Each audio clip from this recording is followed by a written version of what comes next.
성탄 맞이 특세 네 번째 날 새벽입니다.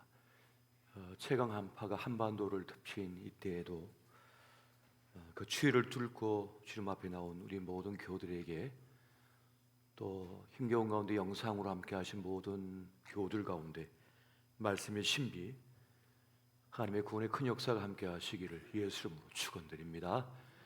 오늘 주신 주의 말씀을 함께 보겠습니다. 요한복음 10장 9절에서 10절까지의 말씀이 되겠습니다.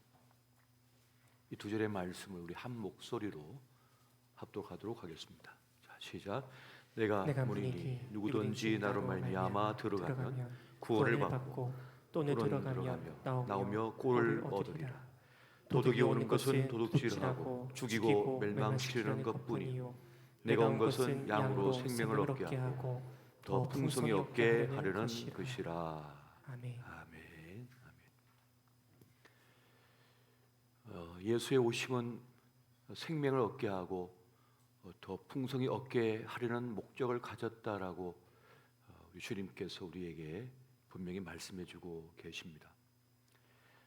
그렇게 볼 때 우리가 살아가고 있는 이 지구촌의 생태계는 그야말로 창조의 신비, 생명의 신비가 고스란히 지금 작동되고 있는 그런 모습인 것을 우리가 보게 됩니다. 태양계 어디를 둘러봐도 생명의 흔적 하나 없는 이 광활한 우주 속에 이 지구만큼은 생명이 꿈틀대고 생명의 움돋고 생명의 역사가 있는 그런 하나님의 신비가 있음을 우리가 발견하게 됩니다. 저 멀리 보이는 거대한 산을 보면 저 덩치 큰 것이 왜 저 자리를 차지하고 있나 싶지만은, 우리가 가까이 다가가서 깊이 한번 살펴보게 되면 돌과 흙밖에 없는 것 같지만, 또 나무 몇 그루밖에 없는 것 같지만, 그 안에서는 온갖 생명들이 서로 어울려서 살아가고 있는 그 장면을 우리가 보게 됩니다. 산은 거대한 물 저장소가 되어서 많은 비가 내릴 때는 그 비를 흠뻑 품었다가 때에 따라서 조금씩 흘려내 보냄을 통해서 그 주변에 있는 모든 생명체들이 생명을 유지할 수 있도록 그렇게 생명을, 수분을 공급하고 있는 것을 보게 됩니다. 저 유유히 흐르고 있는 강이 무슨 소용이 있겠는가, 저 하천이 무슨 쓸모가 있나 싶지만은 그 안에는 수많은 생명들이 꿈틀대면서 이 지구촌을 살리고 있는 것을 우린 또한 발견하게 되는 것입니다. 그렇게 하나님께서는 생명을 유지하고 또 생명을 이어갈 수 있도록 모든 생명이 유기적으로 존재하도록 하셨던 것을 보게 됩니다. 이것이 창조의 신비, 생명의 신비가 되는 것입니다. 그런데 우리는 이 선물로 받은 이 삶의 터전을 황폐화시키는데 앞장서고 있으며, 그렇게 생태계의 위기를 가져오는 그런 모습들을 보고 있는 것입니다. 생태계의 균형이 무너지고 이 자연재해가 빈번하게 일어나는 가운데 우리 인간조차도 지금 생명의 존립의 위기를 겪는 그러한 위치에 서 있는 것을 발견하게 됩니다. 탄소중립위원회가 발족이 되어지고 활동을 하고 있습니다만은 이 경제 논리가 생명의 논리를 압도하는 바람에 지금도 이 지구촌의 생태계 위기는 인간 존립의 위기를 맞이하고 있게 되는 것입니다. 그래서 2050년이면 어떻게 된다, 또 2060년이면 어떻게 된다라고 하는 그러한 어두운 미래를 전망하고 있는 것을 보게 됩니다. 스스로 위기를 극복할 능력이 부족해 보이는 우리의 안타까움을 우리가 보고 있는 것입니다. 이렇게 인간은 참 똑똑한데도 불구하고 전적으로 무능력한 모습을 보일 때가 참 많은 것입니다. 좋은 것인데 좋은 것임을 지킬 줄 모르는 겁니다. 귀한 것인데 귀한 것을 지킬 줄 모르는 것입니다. 온갖 똑똑한 척은 다 하고 있지만은 정말 중요한 것을 지켜내고 유지하고 이어가지 못하는 것이 우리의 연약함이 되고 있는 것입니다. 제가 20대에 결혼할 때 국가에서 그렇게 공익 광고를 했습니다. 돌도 많다, 하나하나 잘 기르자. 그래서 국가 시책에 충성하는 마음으로 하나하나 잘 길렀더니 지금은 인구 소멸의 시기요, 나라가 없어진다고 난립니다. 고작 이게 한 25년 전의 이야기거든요. 20년도 제대로, 30년도 제대로 예측을 못 해가지고 지금 나라가 없어진다고 하는 이런 상황 속에 있는데, 그때는 똑똑하다고 이렇게 해야만 된다고 주장했던 사람들 다 어디 갔습니까? 그만큼 인간이 어리석고 지혜롭지 못하다라고 하는 것을 발견할 수 있는 것입니다.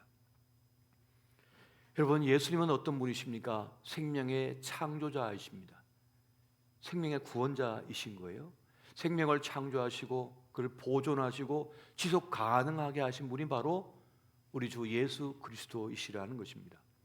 예수님을 성경은 연한 순과 같다라고 말씀하고 있는 것을 보게 됩니다. 이사야 53장 2절에 보니까 이런 말씀을 하십니다.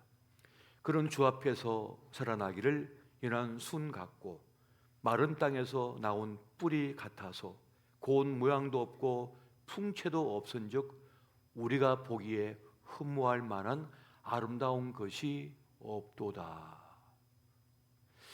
그 모습이 연한 순과 같더라는 겁니다. 새싹과 같더라는 말씀하고 있는 거예요. 거대한 나무가 되어서 압도적이지도 않다는 것을 말하는 것입니다. 고운 모양도 없고 풍채도 대단하게 보이지 않는다는 거예요. 흠모할 만한 것이 아무것도 없다는 거예요. 그렇게 보잘것없더라는 것을 말합니다. 그런데 특별한 면이 있습니다. 바로 생명이 있다는 것입니다. 이것이 중요한 것입니다. 여러분, 우리 앞에 거대한 대리석의 건물이 있다고 생각해 보십시오. 화려하고 웅장하고 너무나 거대하여서 우리를 압도하고 있습니다만 그것은 조그만 씨앗 하나보다도 못합니다. 그냥 돌덩이는 돌덩이로 끝나는 겁니다. 생명의 씨앗 하나보다도 못하다는 거예요. 그 씨앗 하나 속에는 숲이 들어 있습니다. 그곳에는 생명이 꿈틀대고 있는 거예요. 그 하나가 만들어낼 수 있는 역사, 생명의 역사는 위대하지만은 거대한 대리석 건물은 아무것도 만들어내지 못합니다. 그냥 그것으로 끝인 것이라는 것이에요. 이 씨앗 한 톨에 숲이 들어있고 그리고 수많은 사람들의 목숨이 걸려 있습니다. 그래서 나라들마다 종자 씨앗을 국가 기관에서 철저하게 보호하고 보관하고 있잖아요. 핵무기가 터져도 지켜낼 수 있는 저장고가 있는 거예요. 왜 그렇게 해야 됩니까? 씨앗이 없으면 인간이 존재할 수가 없는 것입니다. 그래서 농부들도 제일 종자 씨앗을 그 다락에 서늘한 곳에 늘 보관하고 있잖아요. 저 어릴 때 시골에서 자랄 때 그 서늘한 다락방에 올라가면 진귀한 것이 많이 있는데 거기 가면 참 여러 자루가 있는데 거기 보면 다 씨앗이 있는 거예요. 그래서 어느 날 제가 아버지 이게 뭐예요? 그랬더니 우리 집안의 내일이다, 미래다 그러시더라고요. 그것이 없으면 농사를 지을 수가 없는 것입니다. 우리 주님은 연한 순과 같고 풍치도 없고 고흥도 없고 볼품이 없지만은 생명이 있기 때문에 그 생명으로 인하여 가장 위대한 존재다라고 하는 것을 말씀해주고 있다는 사실이에요. 그래서 사이즈가 문제가 아닙니다. 크기가 문제가 아닌 것입니다. 무엇이 문제입니까? 생명이 있느냐 없느냐. 생명이 있느냐 없느냐가 중요한 것입니다.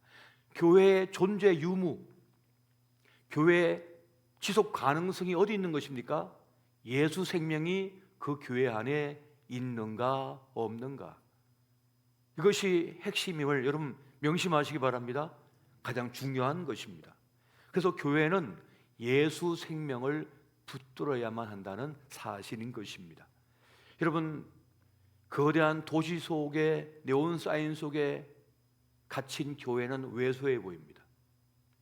그 화려한 네온 사인 그 불빛, 인공의 불빛 속에 있는 그 조그만 십자가는 매우 볼품이 없어 보입니다. 보잘것없어 보입니다. 무엇을 할 수 있을까 싶은 생각이 들 때가 참 많습니다. 마치 거대한 바다 한켠에 등대 하나 서 있는 것 같은 모습인 거예요. 그렇게 외로워 보이고 작아 보이고 왜소해 보이고 보잘것없어 보이지만은 그 교회는 절대로 무기력하지가 않습니다. 예수를 품고 있기 때문에 그렇습니다. 생명을 품고 있는 그 교회는 절대로 무기력한 것이 아니라고 하는 사실입니다. 왜? 주님께서는 그 생명을 가진, 예수 생명을 가진 교회를 통하여 구원의 역사를 이루고 있기 때문에 그러합니다. 할렐루야. 이것을 믿는 사람이 바로 그리스도 예수의 사람들이요, 그들이야말로 성탄절을 고대하면서 기뻐하면서 그 시간을 보내고 있는 것입니다. 마태복음 13장 33절에 보니까 이런 말씀이 있어요. 또 비유로 말씀하시되 천국은 마치 여자가 가루 서말 속에 갖다 넣어 전부 부풀게 한 누룩과 같으니라 라고 하는 말씀이 있습니다. 이 서말 가루 속에 이 누룩은 그냥 파묻혀 버린 것 같아요. 존재가 미미한 것 같아요. 그러나 얼마 지나지 않아서 그 조그만 누룩이 그 밀가루 서말을 완전히 바꿔버립니다.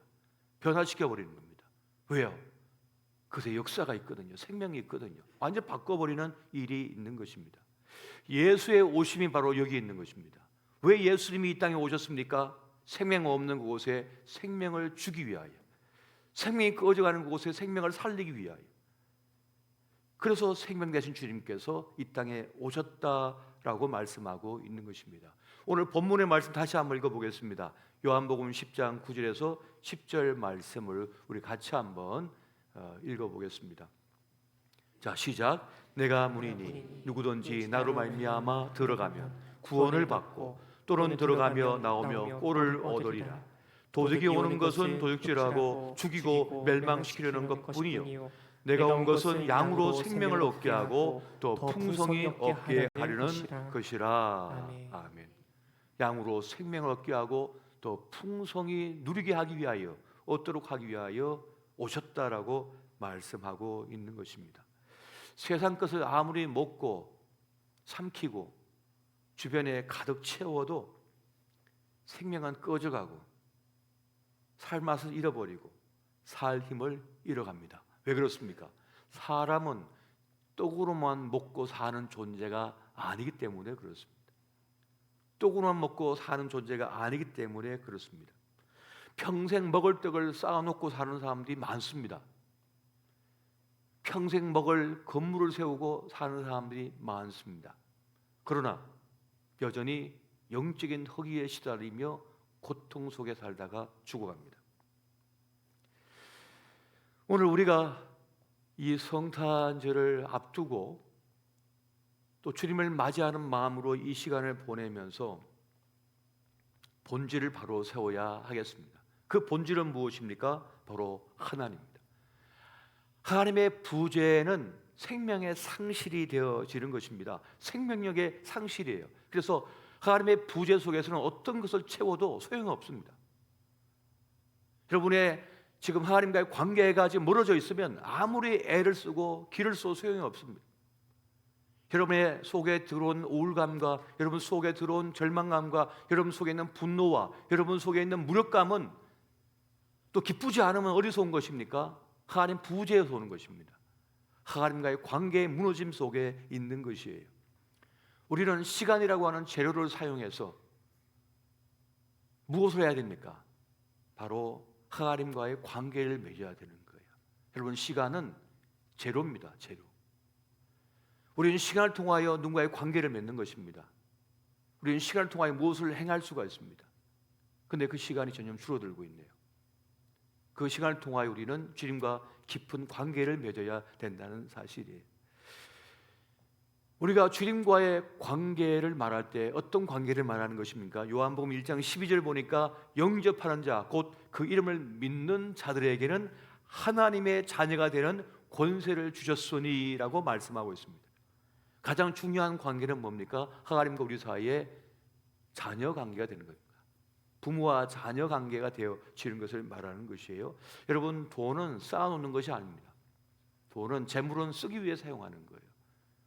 써서 뭘 얻어야 되는 것입니까? 그 재물을 써서 가장 귀한 것을 얻어야 되는 것입니다. 그걸 유지해야 되는 것이에요. 우리 인생의 가장 귀한 것은 뭡니까? 앞서 말씀드렸던 것처럼 시간입니다. 시간이 있고 없고가 그렇게 차이가 나는 거예요. 그 시간을 사용해서, 시간의 재료를 사용해서, 재물이라고 하는 그 재료를 사용해서 자꾸만 주님을 가까이 하고 주님과의 깊은 관계를 유지해야 되는 것입니다. 누가복음 16장 9절 말씀 보니까 이렇게 말씀합니다. 내가 너에게 말하노니 불의의 재물로 친구를 사귀라. 그리하면 그 재물이 없어질 때에 그들이 너희를 영주할 초소로 영접하리라. 불의의 재물이라는 것은 더러운 일이란 그런 뜻이 아닙니다. 아예 재물 자체가 어렵지 않다 할지라도 그것을 통하여 뭡니까? 우리는 주님과의 관계를 가까이 맺어야 된다는 것을 말씀하고 있다는 사실이에요. 생명을 살리는 일에, 생명을 유지하는 일에 우리가 가장 귀한 것을 사용해야 되는 것이죠. 그 재료를 통하여 주님과 가까워지고 자꾸 주님을 품고 주님과 함께 할 때라야 우리 안에 기쁨이 소생하고 살아나고 삶의 의미를 발견하고 그리고 가장 가치 있는 삶을 살게 된다는 말씀이 되겠습니다. 자신의 생명을 살리고 누군가의 생명을 살리는 그 일은 어디 있는 것입니까? 예수님을 만나게 하는 데 있는 것입니다. 예수님을 품는 데 있는 것입니다. 주님을 가까이 하는 데 있는 것이에요. 그 어느 때보다 지금은 무엇을 해야 됩니까? 주님과 가까워져야 할 시간입니다. 하나님과 가까워져야 될 시간이 이 성탄 시즌인 거예요. 그런데 이 성탄 시즌이 도리어 주님과 멀어지고 있어요. 점점 멀어지고 있어요. 다른 건 다 끊었는데, 다른 건 다 소유했는데 주님과는 정작 멀어지고 있다. 그러면 영혼의 비참 속에 빠지게 되는 것입니다. 영혼의 고통 속에 빠지게 되는 거예요. 그럼 살려내려면 어떻게 해야 됩니까? 자꾸만 주님을 가까이 해야 되고 주님을 모셔야 되는 거예요. 여러분, 가정에 주님을 모셔야 되는 겁니다. 여러분, 가정 예배지를 매주마다 만들어서 저 교회 현관문에다가 비치하고 있습니다. 얼마나 그것을 가져가서 가정 예배를 쓰시는지 모르겠습니다. 그거 뭡니까? 주님을 가까이 하는 매개예요. 매개체예요. 주님을 가까이 갈 수 있는 기회를 마련해 드리려고 하는 것입니다. 우리 예배 자리, 기도의 자리, 그 모든 봉사와 모임의 자리는 뭡니까? 주님을 가까이 하는 자리, 주님을 모시는 자리이죠. 주님을 모시지 않고서는 어떤 생명의 역사를 일어날 수가 없습니다. 그러면 여러분, 주님을 가까이 하시고 주님을 모시고 품으시기를 예수 이름으로 축원드립니다. 이 성당 시즌에 주님과 더 가까워하시는 저와 여러분 되시기를, 그리하여 더 풍성한 생명을 누리시는 우리 모두가 되시기를 예수 이름으로 축원드립니다.